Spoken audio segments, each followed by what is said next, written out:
오랜만입니다. 몇 주 만에 영상을 찍는다고 지금 밖이 엄청 밝아요. 퇴근하고 바로 찍는 것도 아니거든요. 왜냐면 퇴근하고 바로 찍으면 제리가 엄청 서운해라 해요. 자기한테 이제 관심을 항상 달라고 하거든요. 주기를 바라거든요. 그래서 제가 제리를 이렇게 예쁘다 예쁘다 안 해주고 뭐 식사 준비를 한다거나 청소를 한다거나 아니면은 이런 식으로 제 업무를 한다거나 하면 되게 서운해하면서 계속 야옹야옹 울기 때문에 한 30분에서 1시간 정도 잘 쓰다듬어 주고 같이 이렇게 침대에서 누워 있으면서 시간을 좀 보내다가 찍는 건데도 밖이 너무 밝아가지고 지금 조명이 필요가 없을 것 같은 그런 느낌이기는 한데 아무튼 본론으로 넘어가 보자면 우리 2주차 때 이제 영상을 편집하면서 갑자기 컴퓨터가 망가져가지고 업로드를 못 하다가 그리고 그 업로드는 못해도 상담은 계속 받을 거 아니에요. 상담은 계속 받고 영상은 계속 찍었어야 됐는데 제가 지금 오랜만에 영상을 찍는 이유가 뭐냐면 아프기도 했었고 그리고 또 아무래도 새학기다 보니까 제가 수요일에 이제 상담을 받는데 수요일에 또 교사들이 출장 나갈 일이 많거든요. 수요일은 초등학생들이 조금 일찍 하교를 하는 날이기 때문에 교사들도 그날에 노는 것이 아니라 그 오후 시간에는 또 그 시간을 활용해가지고 밖에 나가서 연수를 듣는다던가 아니면은 다른 교사들과 같이 어떤 협의를 한다든가 그런 시간을 또 가지기 때문에 그래서 상담을 계속 미루게 됐어요. 그러니까 한 번에 쭉 미룬 건 아니고 아파서 한 주 미루고 이번에는 또 일정이 있어가지고 한 주 미루고 이러다 보니까 좀 시간이 많이 흘렀는데도 이제 3회기를 말씀을 드려야 하다 보니 저도 지금 필름이 약간 쭉 이어지는 거가 아니라 어디까지 말했더라? 어디서부터 말해야 되지? 이런 느낌이기는 하네요. 좀 아쉽기는 하지만 새학기는 너무 바빠가지고 어쩔 수가 없는 것 같아요. 아무튼 제가 아까 전에 아팠다고 했잖아요. 그래서 왜 아팠는지 이야기를 또 드려야 될 것 같은데 물론 3월에 새학기라 고생을 많이 해가지고 많이 아프죠. 교사들이 되게 새학기에는 대부분 다 골골대거든요. 근데 저는 조금 기분이 안 좋았던 게 그 정말 힘들 때, 피크일 때, 뭐 예를 들어서 한 2주차, 3주차 됐을 때 아팠던 게 아니라 3월 이제 다 지나가고 좀 안정기, 다른 사람들은 안정기라고 생각하는 그때쯤에 아프기 시작하는 거예요. 그래서 이제 좀 괜찮아졌는데 왜 나는 이게 뭐가 힘들다고 골골대지? 이러면서 제 자신이 되게 싫었거든요.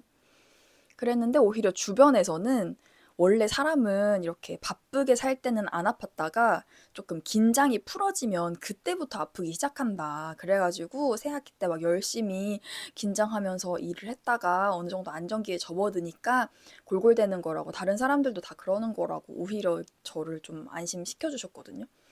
근데 그런데도 너무 제가 좀 사회 초년생도 아니잖아요. 이제 제가 5년 차니까 그래도 나름대로 좀 업무에 익숙해질 때도 됐는데 왜 나는 이렇게 익숙해지지를 못하고 항상 그렇지? 그냥 약간 그런 생각이 들었어요. 난 왜 이렇게 약해 빠졌지? 이런 생각을 하고 있었는데 그 저랑 친한 동료 선생님이 보건실에 와가지고 제가 겨울방학 동안에 지난 영상에 보면 아시겠지만 겨울방학 동안에 살이 너무 많이 쪄가지고 그 주스로 하는 디톡스를 하고 있었거든요. 그러니까 한 3일 정도를 식사를 안 하고 그 주스만 마시는 거예요. 그러니까 독소를 빼기 위해서. 그러면서 이제 제가 월수금을 헬스를 다녔단 말이죠. 근데 그것도 제 나름대로는 타협을 한 거였어요. 매일 가기는 너무 힘들 것 같은 거예요. 그래서 원래 계획은 이제 매일 가야지 생각을 했다가 어차피 이러저러한 뭐 예를 들어서 송별회라든지 아니면은 또 다시 환영회라든지 이런 것들이 많잖아요, 새학기에는. 그래서 빠지는 날이 있으니까 어차피 매일은 못할 것 같고 그러면 월수금만 하자 하고 이제 그렇게 계획을 세웠던 거죠. 그래서 그렇게 지내다 보니까 힘들잖아요. 제가 아팠다고 했잖아요. 아프기 전에도 전조 증상이 있었어요. 그러니까 헬스 가는 것도 사실 너무 힘들었는데 근데 저는 계획을 세우면 그대로 지켜야 되는 성격이다 보니까 그런 거를 좀 힘들어하는 제가 되게 나약하다는 생각이 드는 거예요. 아니 매일 가는 것도 아니고 월수금 가는 것도 월수금 가는 건데도 이렇게 빌빌거리면 어떡하자는 거지? 이런 생각이 들어가지고 오히려 저를 더 채찍질 하듯이 꾸역꾸역 갔어요. 그러다 보니까 이제 탈이 난 거죠. 근데 그걸 몰랐어요, 저는. 아, 나는 진짜 약해 빠졌구나 하면서 나를 질책했지, 내가 좀 과했나? 이런 생각을 안 하고 있었는데, 저랑 친한 동료 선생님이 제가 아프다는 이야기를 듣고, 그래? 왜냐면 안정기니까 그렇게 업무가 힘든 것도 아닌데 왜 그렇게 힘들까, 아플까 하다가 이제 발견을 하신 거예요. 그 주스 다이어트 하는 디톡스 병을. 그러면서 경악을 하신 거죠. 남들은 평소에 운동을 하던 사람들도 새학기 때는 운동을 쉰대요. 그 정도로 힘드니까. 근데 지금 이 새학기에 주스만 먹으면서 운동을 하고 있으니 당연히 힘들지. 이러니까 아프지. 이렇게 말씀을 하시는 거예요. 그래서 그런가?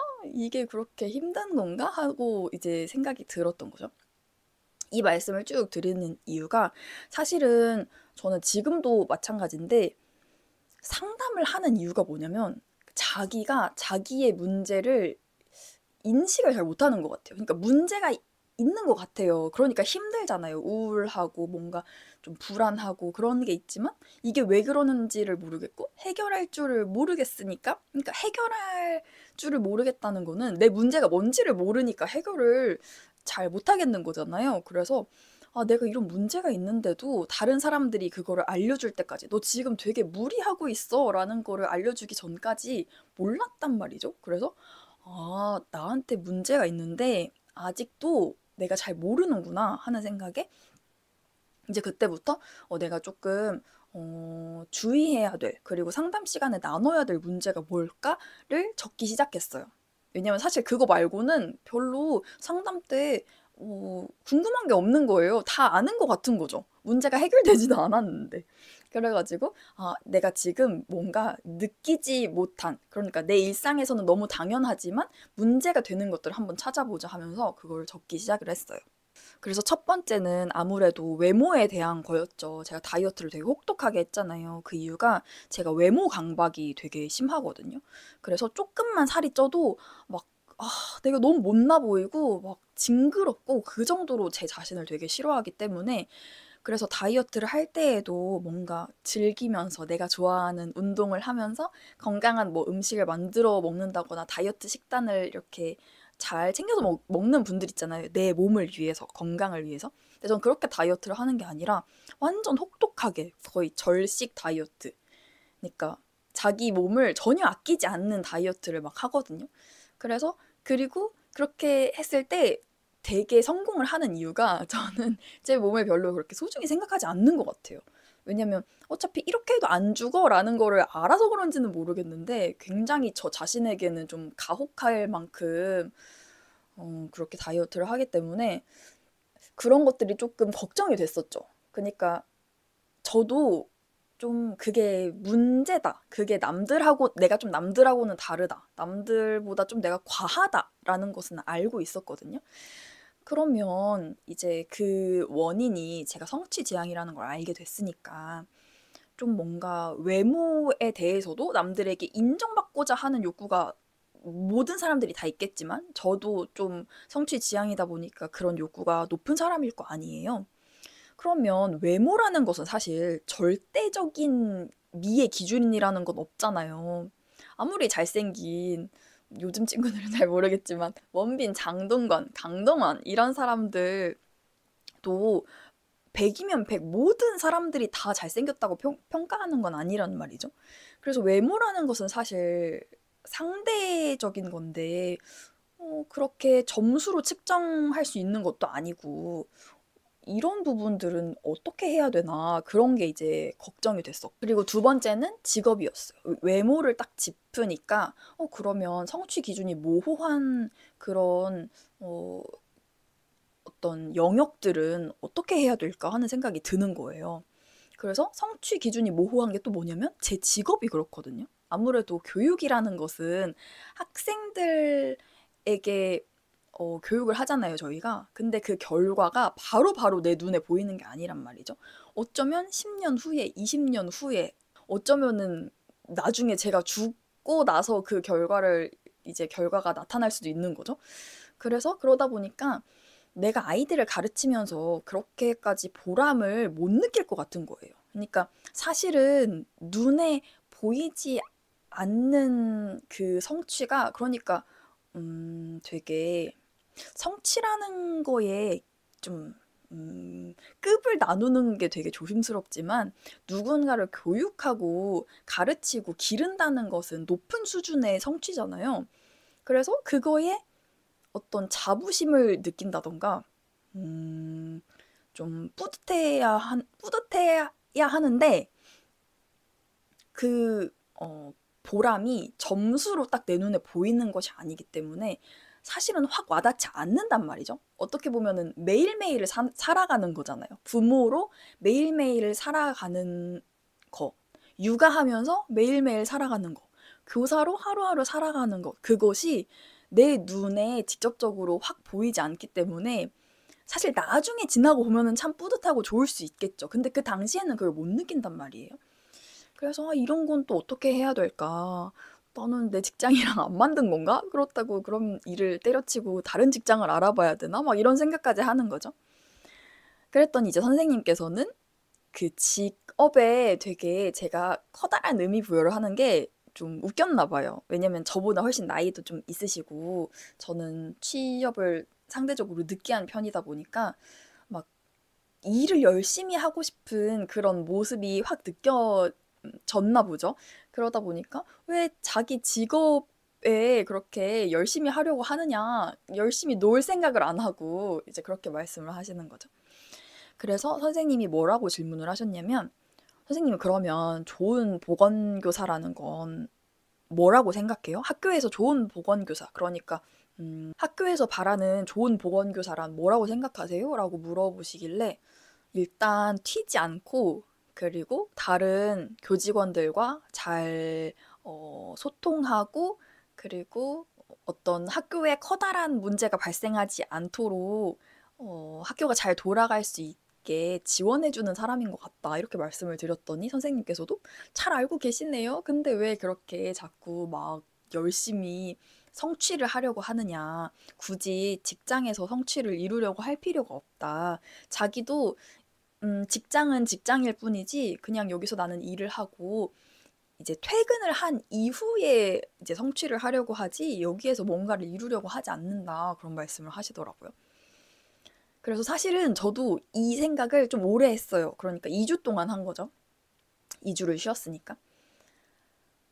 근데 자꾸만 그 생각을 하거든요. 이제 퇴근하고의 삶에 집중을 하자. 나에게 집중을 하자. 일에 집중을 하는 게 아니라. 근데 자꾸 욕심이 생기는 것 같아요. 일을 하면서 더 잘하고 싶고 칭찬받고 싶고, 그게 쉽게 놓아지지가 않더라고요. 그래서 선생님도 분명히 그런 욕구가 있었을 거란 말이죠. 왜냐면은 상담사라는 그 직업도 교사랑 약간 비슷하게 끝도 없이 올라갈 수 있는 직업인 것 같거든요. 그러니까 끝도 없이 올라간다는 말은 내가 무슨 승진을 한다 이런 게 아니라, 그러니까 교사로 근무하면서 느끼는 게, 교사는 정말 배움의 끝이 없다. 그러니까 좋은 교사란 무엇일까? 그러니까 100점짜리 교사라는 건 없는 것 같은 그런 느낌이 들어요.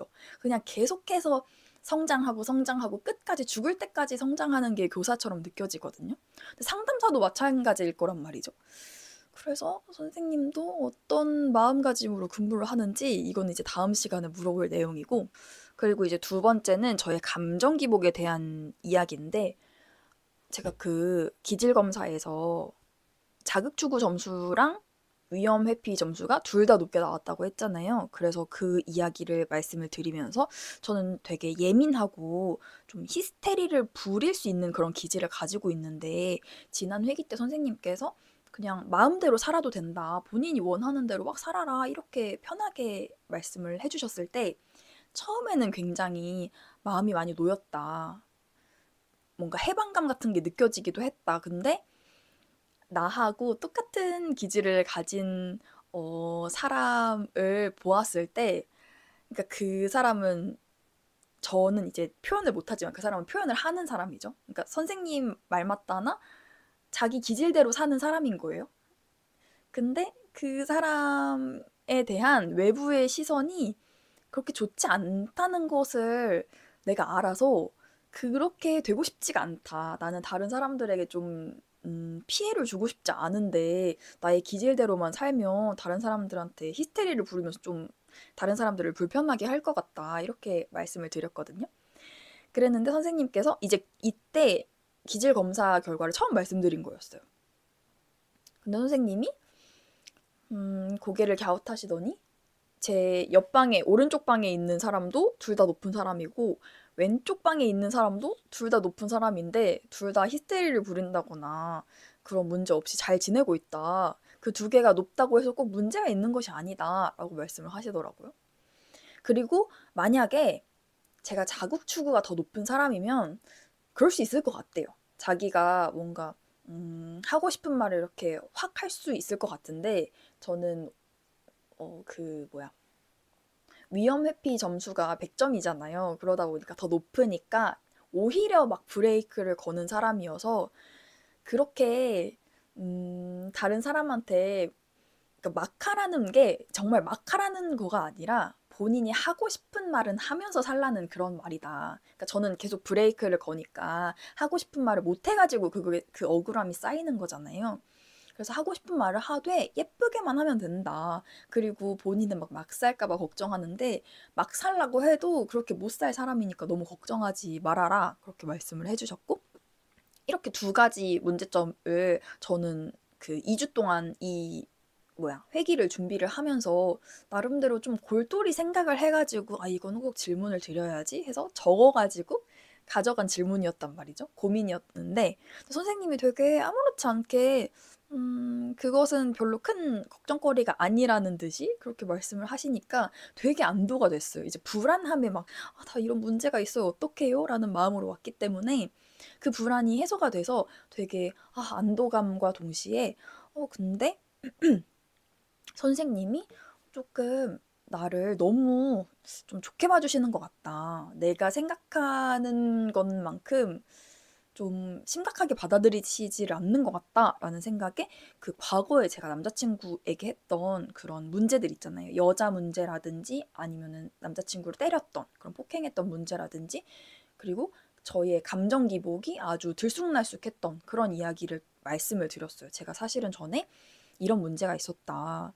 그리고 감정 조절을 못했고 그리고 유기불안에 대한 맞아요. 유기불안에 대한 이야기도 드리면서 제가 버리지 말라라는 말을 남자친구한테 했었는데 그게 남자친구가 되게 이상하다라고 느꼈다고 미친 것 같다라고 저한테 이야기를 해서 내가 좀 정신적으로 문제가 있나 보구나 하는 생각에 경계성 성격장애에 꽂히게 된 거다. 이런 말씀을 드렸거든요. 그랬는데 상담소에 가서 기질검사를 했더니 검사 결과도 이렇게 나오니까 내가 경계성 성격장애인가 보다라는 생각이 더 굳어졌다. 이런 말씀을 드렸던 거죠. 그래도 선생님께서 좀 놀라셨어요. 경계성 성격장애라는 그런 의심을 전혀 하지 않았던 사람처럼 저는 사실 좀 의심할 만하다라고 좀 생각을 했거든요. 왜냐면은 제가 감정 기복도 심하고 되게 예민하고 좀 히스테리컬하고 이런 증상이라고 해야 되나? 이런 행동 양상들이 좀 경계성 성향인 그 사람들의 좀 모습인 것처럼 느껴져서 좀 의심을 하고 계시지 않을까라고 생각을 했었는데 전혀 뜬금없는 이야기를 한다는 듯이 말씀을 하시고는 경계성 성격 장애로 진단하는 것에 대해 되게 조심스럽게 접근을 하셨어요. 선생님께서 아무래도 좀 경계성인 환자들을 좀 많이 봤을 거 아니에요. 그러다 보니까 뭐라고 하셨냐면 경계성 성격 장애 환자들은 타인을 볼 때 되게 극단적인 두 부류로 보잖아요. 그래서 저 사람을 정말 극대화해서 생각을 하거나 아니면 완전 바닥에 깔거나 이런 식으로 되게 왔다 갔다 인간관계가 굉장히 불안정하기 때문에 친구라는 게 없는 사람들이다라고 이렇게 말씀을 하시더라고요. 그러시면서 이제 왜 그런 폭력적인 성향을 보였는지, 남자친구와 어떤 문제가 있었을 때 그런 모습이 나타났는지를 이제 물어보셔서 제가 이제 여자 문제에 조금 예민하다. 그리고 유기불안이라는 키워드가 너무 나를 잘 설명하는 것 같아서 저는 제가 경계성 성격장애라고 생각을 했다. 그런 말씀을 드리면서 이제 선생님께서는 그러면은 왜 그렇게 여자 문제에 집착을 하는지를 물어보시기에 저도 좀 과거 생각을 해보다가 제가 20대 초반에 만났던 남자친구가 바람을 3번을 피워가지고 헤어졌거든요. 그러니까 그때는 연애를 안 해봤죠. 그 전에 연애를 정말 안 해봤다가 진짜 처음 하는 연애였어요. 처음 하는 연애. 그런데 그 사람이, 그러니까 바람을 3번 폈다는 건 2번을 용서를 해줬다는 말이잖아요. 그게 지금 생각하면 되게 바보 같고 다른 분들도 저를 되게 바보같이 보실 수도 있는데, 왜 그랬냐면 처음 바람을 피고 나서 그 사람이 저한테 엄청 잘해주고, 그러니까 완전 빌었죠. 그러니까 예를 들어 제가 독서실에서 공부를 하면, 뭐 예를 들어 주말에는 오전에 가가지고 밤늦게 나오잖아요. 그러니까 언제 나오는지를 모르잖아요. 뭐 어느 독서실에서 공부하는지는 연애를 했으니까 알지만, 언제 가고 이제 언제 나오는지는 막 차단하고 문자도 안 보니까, 핸드폰을 꺼놓으니까 알 수가 없, 없거든요. 그러니까 없었거든요. 그래서 그 사람이 이제 차를 저희 독서실 앞에 세워놓고 계속 기다린 거예요. 그냥 나올 때까지. 언제 나오는지도 모르고 기약도 없을 텐데 그렇게 기다렸던 거죠. 그러니까 저는 그런 모습을 보고, 아, 이 사람이 나를 정말 사랑하는가 보다. 그리고 정말 실수를 했다고 저는 이제 생각을 했던 거죠. 그러니까 그때는 경험도 없고 그냥 그 사람의 행동이 되게 좀 안쓰럽기도 하고, 그게 느껴지잖아요. 언제 나오는지도 모르고 저기서 밥도 안 먹었을 거고 내내 나만 나오기를 기다렸을 텐데 얼마나 힘들었겠어요. 그래서 그런 것들이 좀, 그니까요. 그런 모습을 보고 전 이제 용서를 했던 거죠. 그러다가 이제 3번째에, 아, 이 사람은 정말 안 되겠구나. 이건 못 고치는 거구나. 라는 생각에 이제 헤어지고, 그래서 20대 초반에는 사실 집착이 되게 심했어요. 막 카톡 검열하는 거 있잖아요. 얘는 누구야? 얘 뭐 전화번호 지워, 약간 이런 식으로. 얘는 누군데 막 그렇게 핸드폰 하나하나 확인할 정도로 그때는 정말 심했고, 그리고 지금이 그나마 나아진 거거든요. 그러니까 나아진 것도 제가 연애 경험이 그렇게 많지 않기 때문에 언니들한테 물어봤거든요. 저는 사실 조금 연애할 때 집착하는 편이다. 근데 다른 사람들은 어떤지를 모르니까 이제 물어봤던 거죠. 그랬더니 그 언니들은 저에게 조언을 해줬던 게, 그냥 믿어라. 왜냐면 그렇게 집착하고 의심하고 하는 게 그 사람만 힘든 게 아니라 너가 더 힘들다. 그러니까 너 자신을 위해서도 그냥 그렇게 하나하나 막 따지지 말고 그냥 믿어라. 만약에 그런 문제가 발생을 했으면 그때 걱정을 하지 왜 계속 그렇게 걱정을 하느냐, 이렇게 말씀을 해주셔가지고 저도 아, 내가 조금 과하구나 라는 걸 그때 알아서, 그때부터 이제 조금씩 조심하고 조심하고 그나마 이제 그 정도가 완화된 게 지금이란 말이죠. 그래서 지금은 당연히 뭐 핸드폰을 본다거나 아니면 뭐 비밀번호를 물어본다거나 그러지도 않아요. 그냥 이렇게 딱 보이는 거. 뭐 예를 들어서 친한 여자 사람 친구가 있다. 그러면은 그거에 대해서 이제 얘기를 한다든지, 아니면 여자들과 술자리가 잦을 때 좀 싫다라는 표현을 한다든지, 전 그게 되게 최소한의 표현이라고 생각을 하거든요. 저는. 왜냐면은 그 전에 더 심했기 때문에. 근데 이건 사실 상대적인 거죠. 그래서 그런 과거를 말씀을 드렸고, 선생님께서는 어떻게 이제 이야기를 하셨냐면, 자기가 생각했을 때에도 가족 이야기를 했을 때 가족 때문에 이런 유기불안이 일어난 것은 아닌 것 같다. 왜냐하면 여자 문제에 대해서 질문을 했을 때 확실한 원인이 있고, 그리고 지금 제가 그 유기불안에 꽂혔다고 했잖아요. 그 유기불안이라는 키워드에 꽂힌 이유도 제가 버리지 말라는 말을 했을 때, 그리고 상대가 저에게 이상하다 혹은 미친 것 같다 라는 말을 했을 때에는 그 상황이 좀 감정이 굉장히 격한 상태에서 그런 말이 오갔을 거기 때문에 아무래도 더 크게 와닿았을 거라고. 그러니까 그렇게까지 심각하지 않지만 더 심각하게 말했을 거고, 저도 역시 그렇게 심각하지 않지만 더 심각하게 받아들였을 거고. 그래서 좀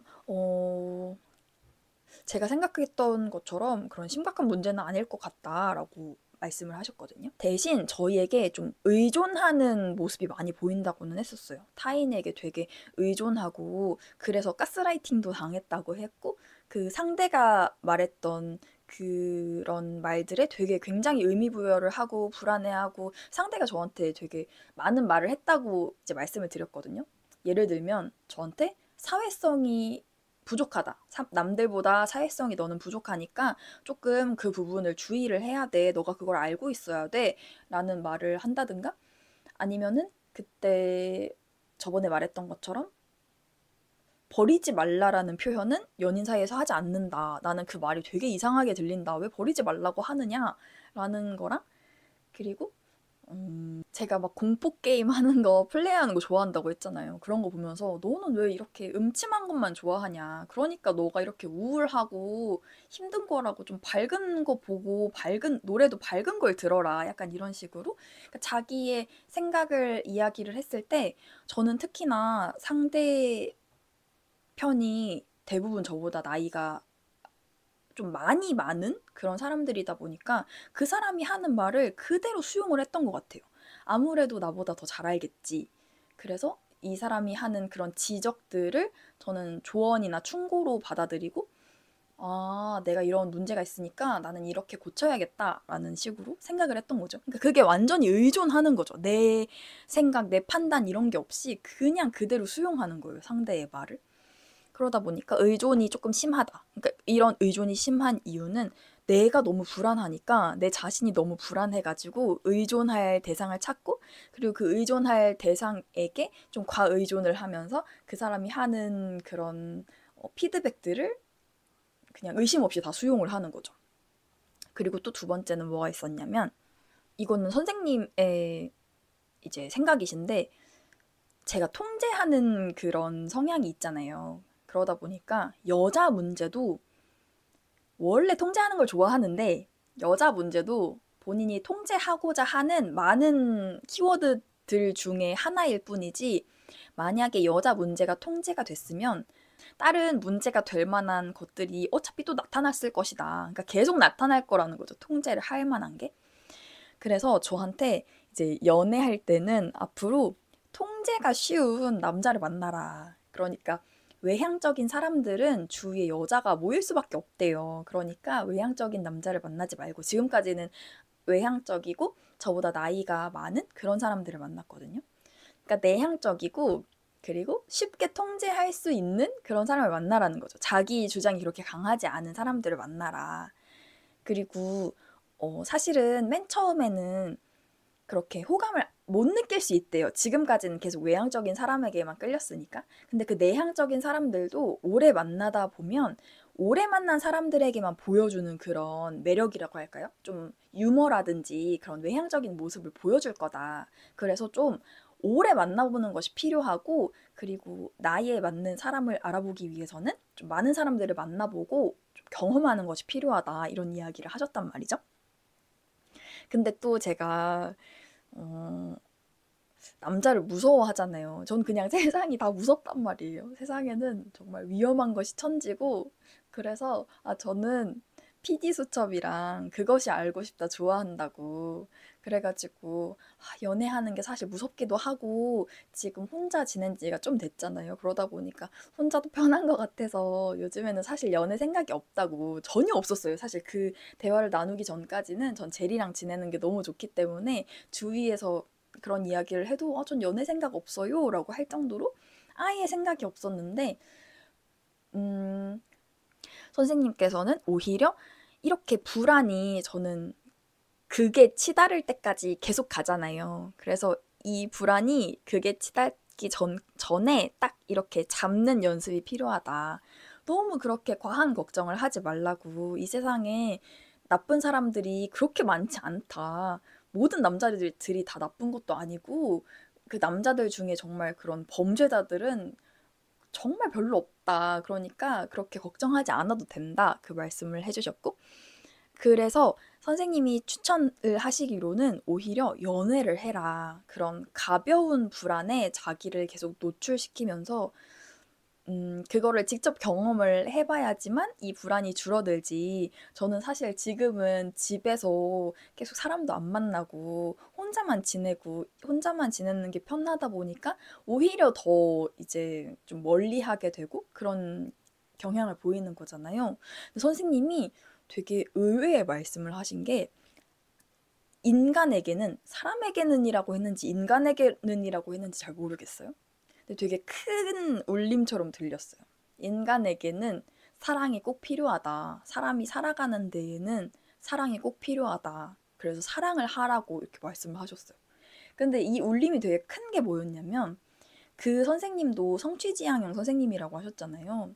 그러다 보니까 딱 뭔가 느낌이 좀 카리스마 있고 젊으신 상담사님이신데도 뭐랄까 커리어 우먼 같은 느낌이 확 들거든요. 그러니까 남자 없어도 혼자서 잘 먹고 잘 살 것 같은 그런 외모를 가지신 분이, 사랑을 해라. 사랑은 꼭 해야 한다. 우리의 삶의 필수 요소다. 약간 이런 식으로 말씀을 하시니까 좀 그 울림이 크게 왔던 것 같고, 아무튼 계속해서 러닝 동호회라든지 아니면은 독서 동호회라든지 이런 식으로 사람들을 계속 많이 만나라는 그런 조언을 그 선생님뿐만 아니라 계속 듣고 있거든요. 같은 동료 선생님들께도 계속 만나라고, 그냥 밖에 나가래요. 뭘 굳이 막 연애를 해야겠다 이게 아니더라도 자꾸 이렇게 나가 있어라 라는 말을 듣고는 있는데, 그니까요. 저도 제가 이럴 줄 몰랐어요. 저는 빨리 결혼하고 싶고 애기도 빨리 갖고 싶고 그럴 줄 알았는데, 또 혼자 지내는 것도 나쁘지 않은 거예요. 그래서 이것도 또 궁금한 거죠. 혼자 지내는 게 나쁘지 않을 때 연애를 하라고 하잖아요. 그러니까 외롭지 않을 때 연애를 해라. 나 혼자서도 괜찮고 잘 지낼 수 있을 때 연애를 해라 하는데, 그럴 거면 연애를 왜 하지? 약간 이런 생각이 드는 거죠. 그냥 혼자 잘 재밌게 살면 되지 않을까? 조금 아직은 마음이 그렇게 외롭지 않은지. 근데 제가 나이도 좀 꽤 있다 보니까 서둘러야 되는 나이긴 한데, 요즘에는 그런 생각이 들더라고요. 혼자 지내는 것도 너무 재밌고 할 게 너무 많고 너무 바빠요. 왜 이렇게 하루가 짧은지를 모르겠어요. 아무튼 지난 회기랑 마찬가지로 상담은 진작에 끝났는데 영상을 늦게 찍다 보니까 이때 나눴던 이야기 플러스 제 생각, 그러니까 그 상담 이후에 했던 덧붙여진 생각들이 더 붙어가지고 좀 결론이 안 나는 느낌이 있어요. 왜냐면은 이거 물어봐야지 했던 것들을 계속 생각하고 있다 보니까 그 질문들을 영상에서도 하고 있는 것 같아요. 아무튼 계속해서 이렇게 질문이 나온다는 것도 신기하고, 저는 사실 3회기 마치고 나서도 다음 회기 때는 무슨 말을 하지? 이제 뭐 더 나눌 게 있나? 이런 생각을 했었거든요. 근데 이제 스크립트 한번 쭉 훑고 영상 찍으면서도 이거 물어봐야겠다 싶은 것들이 생겨가지고, 사실은 주변에 사람들하고 막 이렇게 부딪히면서 직접 경험을 하면 다 습득할 수 있는 정보들인 것 같기는 해요. 지금 생각해보면. 왜냐면 제가 상담 선생님한테 질문하는 것들이 다 그런 거거든요. 이렇게 해도 돼요? 혹은 선생님은 어때요? 그리고 이거 맞아요? 약간 이런 느낌? 그러다 보니까 아무래도 그런 경험들이 외부와의 접촉으로 인해야지만 생길 수 있는 경험들이 없기 때문에 나의 문제를 잘 깨닫지 못하고, 그리고 그러니까 해결 방안도 깨닫지 못하고 자꾸 좀 상담을 하게 되는 것 같아요. 그래서 상담에 의존하지 말라는 말을 들었을까 싶기도 하고, 스스로 문제를 해결하는 법을 몰라서. 그러니까 전에는 제가 그 지난 학기 상담 때만 하더라도 나는 문제가 있는 사람이다. 이 문제가 너무 크기 때문에 나는 이 문제를 혼자 해결할 수 없고 다른 사람들의 도움을 받아서 꼭 이 병을 낫게 해야겠다. 이 마음의 병을 낫게 해야겠다라는 마음으로 임했고 정말 그렇게 생각을 했거든요. 근데 올해 들어서는 내가 마음의 병이 있다 이게 아니라 좀 아프긴 아파요. 아프긴 아픈 것 같아요. 왜냐면은 우울하고 힘들고 막 지치고 그런 게 있으니까. 근데 그게 내가 문제가 아니라 그 해결 방안을 못 찾아서 문제인 것 같아요.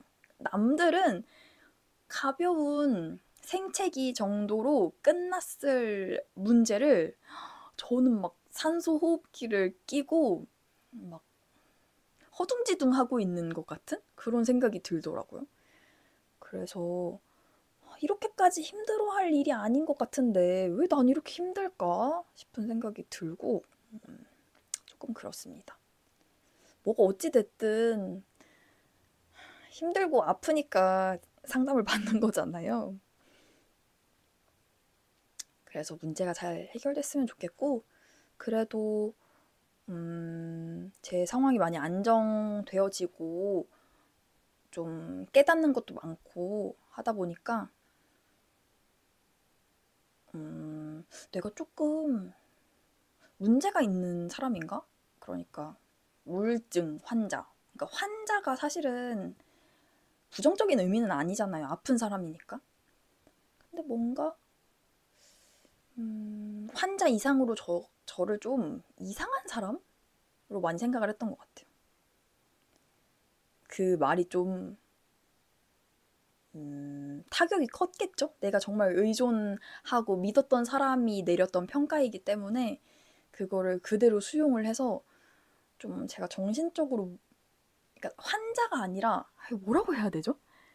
그러니까 이상한 사람? 문제가 많은 사람? 다른 사람들에게 피해를 주는 그런 나쁜 사람으로 저를 평가를 했던 것 같아요.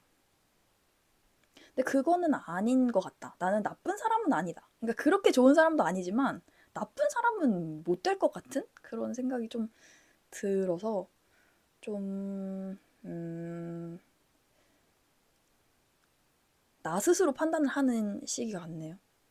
요즘에 딴소리인데 5학년 친구들 성교육을 시작을 했거든요. 그래서 첫 시간에 성교육을 할 때에는 좀 규칙을 세워두고 가요. 왜냐면 첫 시간의 분위기를 딱 잡아야지만 끝까지 유지가 잘 되거든요. 그게 아니면 애들이 너무 부끄러워하거나 아니면 반대로 너무 막 장난스럽게 이 수업의 분위기를 이렇게 바꿔버리려는 그런 시도를 해요, 아이들이. 낯서니까. 성교육을 하면서 첫 시간에는 성과 성에 대한 개념과 이제 첫 시간이니까 OT처럼 성에 대한 개념과 사춘기에 대해서 배워요. 그래야지만 이제 사춘기에는 2차 성징도 일어나고 정서적으로도 이렇게 변화를 해요. 이런 얘기를 할 수 있잖아요. 사춘기 얘기를 하니까 되게 전에는 이게 텍스트로만 보였거든요. 사춘기는 이제 아이에서 어른으로 넘어가는 단계야. 모든 사람들은 다 이 단계를 거쳐야 하고 사춘기가 없는 사람은 없어. 개인차가 있을지언정 이 사춘기 시기는 모두가 다 겪어야 되는 시기야. 그러다 보니까 이 시기에는 나를 탐구하는 시간을 꼭 가져야 돼. 그리고 선생님은 라떼는 일기라는 걸 써서 자신을 탐구하는 시간을 그래도 좀 가졌던 것 같은데 요즘 친구들은 아무래도 그런 자기에 대해 깊게 생각하는 시간을 상대적으로 조금 덜 가지는 것 같아서 그게 걱정이 된다. 왜냐하면 내가 정말 원하는 게 뭐고 잘하는 게 뭔지 모른 채 부모님이 살라는 대로, 선생님이 살라는 대로만 살면 삶이 굉장히 불행해진다. 그러다 보니까 여러분들은 꼭 여러분들이 하고 싶은 걸 하면서 살았으면 좋겠다. 이런 말을 했거든요. 근데 그 말을 정말 진심으로 하게 되더라고요.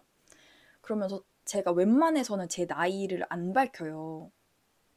이거를 항상 그냥 저는 비밀이야 하고 그냥 뭉뚱그려 버리는데 그때 그냥 뭐 정확한 나이는 아니지만 선생님은 30대인데 사실 선생님은 이렇게 나이를 많이 먹었지만 그렇게까지 살면서 재밌었던 경험이 별로 없는 것 같다. 이렇게 이야기를 했어요. 그러니까 아이들은 좀 나와는 다르게 자기 주체적인 삶을 살고 좀 행복했으면 좋겠다라는 그런 마음에 좀 진심이었던 거죠. 저의 진심을 좀 드러내게 됐던 것 같고 그래서 더 애틋하더라고요. 아이들에게 이런 말을 하면서 나도 이제 또 돌아보게 되고 내가 이런 과정을 겪으니까 더 아이들에게 진심으로 좀 말을 해주게 되는구나. 진심으로 조언을 해주고 걱정을 해주고 그렇게 되는 것 같아서 요즘에 좀 이 생각을 많이 했던 것 같아요. 자기에 대해서 이렇게 탐구하고 그리고 내 삶에 대해서 생각하는 것, 내 인생, 내 삶에 대해서 생각하는 것 그런 것에 좀 주의를 많이 기울였던 한 주였던 것 같습니다. 그래도 확실히 겨울보다는 봄이 훨씬 더 에너지가 생기는 것 같아요. 그러니까 피곤하긴 하지만 그래도 좀 기분이라고 해야 되나? 그 우울감이라는 게 있잖아요. 우울감이 상대적으로 덜한 것 같은. 그러니까 이유 없이 막 기분이 너무 좋다 이런 건 아니지만 그냥 이유 없이 좀 뭐라고 해야 되죠? 최저 기준이라고 해야 되나? 이유 없이 시작하는 하루가 그렇게 나쁘지 않은 느낌? 겨울만큼 그렇게 나쁘지 않은 느낌? 시작점이 조금 높은 것 같다. 그런 생각이 들고 이제 퇴근하면서 보니까 벚꽃이 끝물이더라고요. 아, 좀 화창하게 쫙 폈을 때 보고 싶었는데 뭔가 이제 좀 필 듯 하다가 져버리니까 만개한 걸 못 봐서 조금 아쉽기는 한데 그래도 봄 되니까 좋으네요. 뭔가 좀 이렇게 활동적이게 되는 것 같고 아무래도 겨울에는 추워서 이렇게 움츠리게 되는데 조금 더 움직일 수 있게 되는 것 같아서 좋은 것 같습니다. 다음 시간에도 좀 뭔가 도움되는 주제를 내 이야기를 해야 되는데 뭔가 또 보시는 분들이 있으니까 도움되고 좀 공감되는 이야기를 하고 싶기도 하네요. 근데 다들 사는 게 다 똑같지 않을까요? 다 비슷비슷한 이야기를 할 것 같기는 한데 다음 시간에 무슨 이야기를 나누게 될지 궁금하네요. 그러면 우리는 다음 시간에 뵙겠습니다. 감사합니다.